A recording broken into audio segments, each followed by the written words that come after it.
Perang Aceh melawan Portugis dan VOC. Beberapa perlawanan terhadap kezaliman dan dominasi asing yang menjajah bumi Nusantara ini terjadi di berbagai daerah. Kekuatan penjajahan itu telah merendahkan martabat bangsa dan membuat penderitaan rakyat, sehingga perlawanan itu terjadi di berbagai daerah. Berikut ini akan kita pelajari tentang perlawanan Aceh untuk melawan keserakahan VOC. Setelah Malaka jatuh ke tangan Portugis pada tahun 1511, justru membawa hikmah bagi Aceh. Banyak para pedagang Islam yang menyingkir dari Malaka menuju ke Aceh. Dengan demikian, perdagangan di Aceh semakin ramai. Perkembangan Aceh yang begitu pesat ini dipandang oleh Portugis sebagai ancaman. Oleh karena itu, Portugis berkehendak untuk menghancurkan Aceh. Pada tahun 1523, Portugis melancarkan serangan ke Aceh di bawah pimpinan Henriques dan menyusul pada tahun 1524 dipimpin oleh De Souza. Portugis terus mencari cara untuk melemahkan posisi Aceh sebagai pusat perdagangan. Kapal-kapal Portugis selalu mengganggu kapal-kapal dagang Aceh dimanapun mereka berada. Tindakan kapal-kapal Portugis telah mendorong munculnya perlawanan rakyat Aceh sebagai persiapan Aceh melakukan langkah-langkah antara lain: pertama, melengkapi kapal-kapal dagang Aceh dengan persenjataan meriam dan prajurit. Kedua, mendatangkan bantuan persenjataan sejumlah tentara dan beberapa ahli dari Turki pada tahun 1567. Ketiga, mendatangkan bantuan persenjataan dari Kaikut dan Jepara. Pada masa pemerintahan Sultan Iskandar Muda pada tahun 1607 sampai 1639 berusaha untuk melipat gandakan kekuatan pasukannya. Angkatan lautnya diperkuat dengan kapal-kapal besar. Pada tahun 1662, Iskandar Muda melancarkan serangan ke Malaka. Namun serangan Aceh kali ini juga tidak berhasil mengusir Portugis dari Malaka. Hubungan Aceh dan Portugis semakin memburuk. Portugis tetap tidak berhasil menguasai Aceh dan begitu juga Aceh tidak berhasil menguasai Portugis dari Malaka. Yang berhasil mengusir Portugis dan Malaka adalah VOC pada tahun 1641. Tujuan VOC mengusir Portugis dari Malaka adalah: 1. Belanda ingin menguasai Malaka dari aspek politik dan ekonomi. 2. Belanda ingin memperluas akses seluas-luasnya bagi pengusaha-pengusaha asing untuk melakukan kegiatan ekonomi di Indonesia. 3. Belanda ingin membebaskan pulau-pulau yang potensial SDA dari negara-negara lain termasuk Portugis. Perang Aceh merupakan perang yang berlangsung antara Kerajaan Aceh dan Belanda. Perang tersebut berlangsung kurang lebih sekitar tahun 1873 sampai tahun 1904. Semangat juang rakyat Aceh yang tidak pernah surut membuat pihak Belanda kesulitan untuk menaklukkan Aceh. Walaupun akhirnya Belanda berhasil menguasai Aceh dan mengikat Sultan Aceh dengan perjanjian. Tetapi perlawanan-perlawanan dari rakyat Aceh kepada pihak Belanda masih terus berlangsung selama awal abad 20. Perang Aceh pertama tahun 1873 sampai tahun 1874 dipimpin oleh Panglima Polim dan Sultan Mahmud Syah melawan Belanda yang dipimpin Kohler.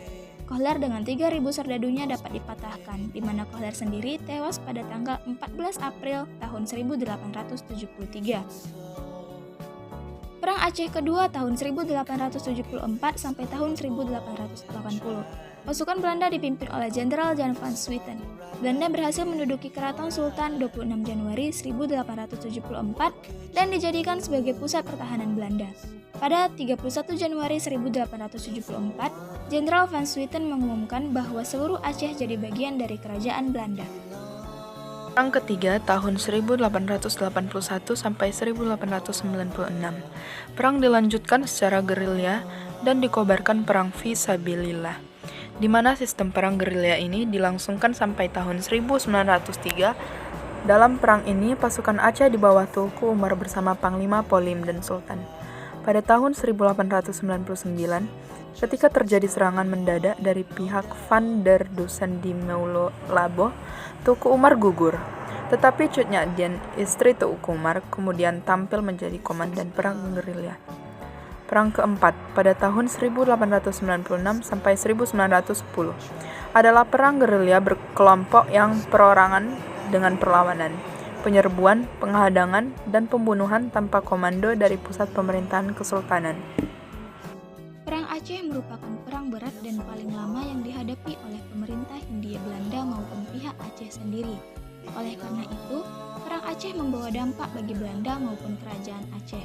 dampak Perang Aceh bagi Belanda adalah 1. Waktu Perang Aceh yang sangat lama, yakni sekitar tahun 1873 sampai tahun 1904, sangat menguras kas keuangan Belanda dan juga menimbulkan jatuhnya banyak korban dari pihak Belanda. Bahkan Panglima Perang Belanda untuk Perang Aceh yang pertama, yakni Kohler, juga gugur dalam penyerangan. 2. Belanda dapat mengetahui kelemahan dari pertahanan rakyat Aceh, yakni lewat penyelidikan yang dilakukan oleh Dr. Snoek Hurgronje. Akhirnya dapat diketahui bahwa peran ulama dan bangsawan sangat penting bagi persatuan rakyat Aceh. 3. Walaupun Belanda harus berjuang bertahun-tahun dalam menaklukkan penyerangan guna menaklukkan Aceh, namun pada akhirnya Aceh berhasil dikuasai oleh Belanda. Dampak Perang Aceh bagi Kerajaan Aceh. 1. Menguatnya rasa persatuan dan kesatuan di seluruh lapisan masyarakat Aceh. Pertempuran yang berlangsung terus-menerus membuat rasa persatuan Laskar Aceh semakin terjalin kuat. Apalagi para ulama yang mengobarkan semangat perang sabil di antara Laskar Aceh membuat rakyat tidak gentar dalam menghadapi Belanda. 2. Jatuh banyak korban di pihak Aceh.